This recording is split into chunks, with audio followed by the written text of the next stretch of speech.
नमस्कार दोस्तों। आज का हमारा बेहद खास सेगमेंट है भाषा विज्ञान का सफर भारत से विश्व तक। आपको जानकर हैरानी होगी कि आधुनिक भाषा विज्ञान भले ही नया विषय लगता हो, लेकिन भारत में भाषा का अध्ययन तो प्राचीन काल से ही एकदम व्यवस्थित रूप में किया जाता रहा है। बिल्कुल। और इस विषय पर बात शुरू करने से पहले एक बात जरूर याद रखनी चाहिए। भारत का भाषिक योगदान विश्व में अद्वितीय माना गया है। यहाँ तक कि आधुनिक भाषा विज्ञान के स्तंभ माने जाने वाले ब्लूमफील्ड ने पाणिनि की अष्टाध्यायी की तारीफ करते हुए कहा था, this grammar is one of the greatest monuments of human intelligence. वाह, यानी कि विश्व के बड़े बड़े भाषा वैज्ञानिक भी पाणिनि के सामने नतमस्तक हो जाते हैं। तो चलिए श्रोताओं, आज हम भाषा विज्ञान के इतिहास को दो दौरों में समझते हैं। पहला, प्राचीन अध्ययन युग। दूसरा, आधुनिक अध्ययन युग। प्राचीन अध्ययन युग। अगर हम भारत की बात करें तो भाषा का सबसे पहला चिंतन हमें वैदिक साहित्य में ही मिल जाता है। लेकिन व्यवस्थित भाषाई अध्ययन कहाँ शुरू हुआ? ये काम सबसे पहले देखने को मिलता है ब्राह्मण ग्रंथों और आरण्यकों में। इन्हीं में पहली बार शब्दों के अर्थ, धातु और व्याकरण पर काम शुरू किया गया था। हाँ, कहीं कहीं गलतियां भी थीं, जैसे अपाप शब्द को अ प्लस पाप के रूप में तोड़ना। इसके बाद आता है पदपाठ्य दौर। यहाँ पहली बार संहिताओं को पदों में विभाजित करके संधि, समास, स्वराघात सब पर वैज्ञानिक नजर डाली गई। सही कहा। और यही वो समय है जब भाषा के ध्वनि आधारित अध्ययन की नींव रखी गई थी। वैदिक भाषा जब जनभाषा से दूर होने लगी, तब पाठ में गलतियां होने लगीं। इस समस्या को हल किया प्रातिशाख्य ग्रंथों ने। इनमें ध्वनि, उच्चारण, स्वर, विराम सबका इतना सटीक अध्ययन किया गया कि आज भी दुनिया दंग रह जाती है। इसके बाद आते हैं शिक्षा ग्रंथ, जिनमें ध्वनि का वैज्ञानिक वर्गीकरण मिलता है। आज लगभग 40 शिक्षा ग्रंथ हमारे पास उपलब्ध हैं। और हाँ, वैदिक शब्दकोश को मत भूलिए, निघंटु। इसमें वैदिक शब्दों का संकलन किया गया, यानी ये हमारे यहाँ के सबसे पुराने डिक्शनरी थे। पाणिनि से लगभग 100 वर्ष पहले यास्क हुए और उनका ग्रंथ निरुक्त दुनिया का पहला अर्थ विचार ग्रंथ माना जाता है। बिल्कुल। यास्क ने शब्दों की व्युत्पत्ति, उनके अर्थ, शब्दों का ऐतिहासिक विकास, भाषा की उत्पत्ति और गठन सब पर इतनी बारीकी से लिखा है कि आधुनिक भाषाविद आज भी उनका अध्ययन करते हैं। अब आते हैं उस नाम पर जिसके बिना भाषा विज्ञान का इतिहास अधूरा है, पाणिनि। इनकी अष्टाध्यायी को दुनिया की सबसे वैज्ञानिक व्याकरण कहा जाता है।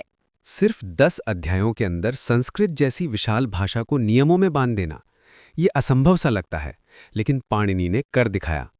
ध्वनियों का वैज्ञानिक वर्गीकरण, धातु पर आधारित शब्द निर्माण, भाषा की शुरुआत वाक्य से, ये महत्वपूर्ण मत, तुलनात्मक व्याकरण की नींव, इन सब ने आधुनिक भाषा विज्ञान को दिशा दी। और यही कारण है कि जॉन बी कैरल तक मानते हैं कि पश्चिमी भाषा विज्ञान की मजबूत नींव कहीं न कहीं पाणिनि के प्रभाव से ही उठी है। कात्यायन पाणिनि के बाद जिनका नाम अत्यंत महत्वपूर्ण माना जाता है। बिल्कुल सही। कात्यायन का वार्तिक तो इतना प्रसिद्ध है कि बिना उसके पाणिनि की अष्टाध्यायी को समझना कई बार कठिन हो जाता। देखिए, पाणिनि के समय से लेकर कात्यायन के समय तक भाषा का काफी विकास हो चुका था। इसी कारण पाणिनि के कुछ सूत्र समय के अनुसार ठीक नहीं रह गए थे और इन्हें स्पष्ट व समकालीन बनाने के लिए ही कात्यायन ने अपना वार्तिक लिखा। हाँ, और ये भी ध्यान देने योग्य है कि कात्यायन ने अष्टाध्यायी के लगभग 1500 सूत्रों को अपने अध्ययन का आधार बनाया। यानी वार्तिकी का महत्व इस बात में है कि ये पाणिनि के जटिल बिंदुओं को सरल बनाकर सीखने वालों के लिए रास्ता आसान करती है। अब बातें करते हैं पतंजलि की, वो विद्वान जिन्होंने भाष्य लेखन की अद्भुत शैली को जन्म दिया। इनका प्रमुख ग्रंथ महाभाष्य है, जो पाणिनि की अष्टाध्यायी की तरह ही 8 अध्यायों में विभाजित है। और महाभाष्य की रचना के पीछे 2 बड़े उद्देश्य थे। पहला, कात्यायन द्वारा पाणिनि की गई आलोचनाओं का उचित उत्तर देना। दूसरा, पाणिनि के वे सूत्र जो समय बीतने पर जटिल लगने लगे थे, उन्हें व्यवस्थित करना। और सच कहें तो पतंजलि दोनों उद्देश्यों में सफल भी हुए। पतंजलि के बाद भी पाणिनीय परंपरा रुकी नहीं। आगे 2 वर्गों के विद्वान सामने आए। पहले टीकाकार और दूसरे कौमुदीकार। टीकाकारों में जयादित्य, भर्तृहरि, मम्मट आदि प्रमुख नाम हैं, जबकि कौमुदीकारों में भट्टोजी दीक्षित और वरदराज का स्थान महत्वपूर्ण है। हाँ, लेकिन ये भी याद रहे कि इन विद्वानों ने कोई मौलिक ग्रंथ नहीं लिखा। इन्होंने पाणिनि, कात्यायन और पतंजलि के कार्य को ही टीकाओं व विवेचनों के माध्यम से स्पष्ट किया। अब जरा आगे बढ़ते हैं पाली भाषा के व्याकरण की ओर। संस्कृत व्याकरणियों के बाद पाली भाषा पर भी गंभीर काम हुआ है। विशेषकर कात्यायन, मोग्गालन और अग्गवंश का नाम प्रमुख है। हालांकि ये तीनों संस्कृत परंपरा से काफी प्रभावित रहे और विषय की दृष्टि से इनका कार्य पूर्ण नहीं माना जाता। और पाली के बाद आता है प्राकृत भाषा का अध्ययन। इस दिशा में दो शाखाएं प्रसिद्ध हैं, एक प्रतीच्य शाखा और दूसरी प्राच्य शाखा। प्रतीच्य शाखा के महान विद्वान हेमचंद्र हैं।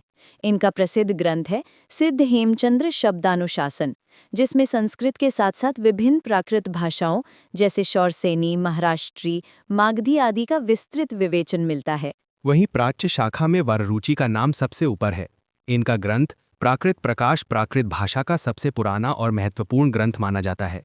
इसमें महाराष्ट्री प्राकृत का गहरा विवेचन है और साथ ही पैशाची, मागधी और शौरसेनी का भी अध्ययन समाहित है। तो श्रोताओं, इस पूरे विवेचन से एक बात साफ होती है कि भारत के प्राचीन युग में भाषा विज्ञान पर बहुत गंभीर और विस्तृत कार्य हुआ है। ध्वनि, रूप, वाक्य, अर्थ, भाषा विज्ञान के हर क्षेत्र में भारत की उपलब्धियां अत्यंत उन्नत रही हैं और यही हमारी भाषाई परंपरा को विशिष्ट बनाती है। तो श्रोताओं, आज की चर्चा से ये बिल्कुल स्पष्ट हो गया कि भारत के प्राचीन युग में भाषा विज्ञान पर कितना गहन और सुव्यवस्थित कार्य हुआ। ध्वनि, रूप, अर्थ और वाक्य, हर क्षेत्र में हमारी परंपरा अत्यंत समृद्ध रही है। बिल्कुल।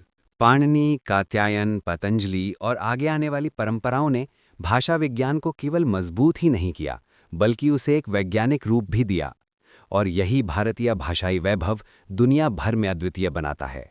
अगर आपको ये भाग पसंद आया हो तो चैनल को ज़रूर सब्सक्राइब करें, क्योंकि इसका आगे का पाठ आधुनिक अध्ययन योग बहुत जल्दी आने वाला है। और हाँ, अगर आप यूजीसी नेट की तैयारी कर रहे हैं तो ऐसे ही महत्वपूर्ण टॉपिक हम लगातार आपके लिए लाते रहेंगे। तो बने रहिए हमारे साथ ज्ञान की इस रेडियो यात्रा में।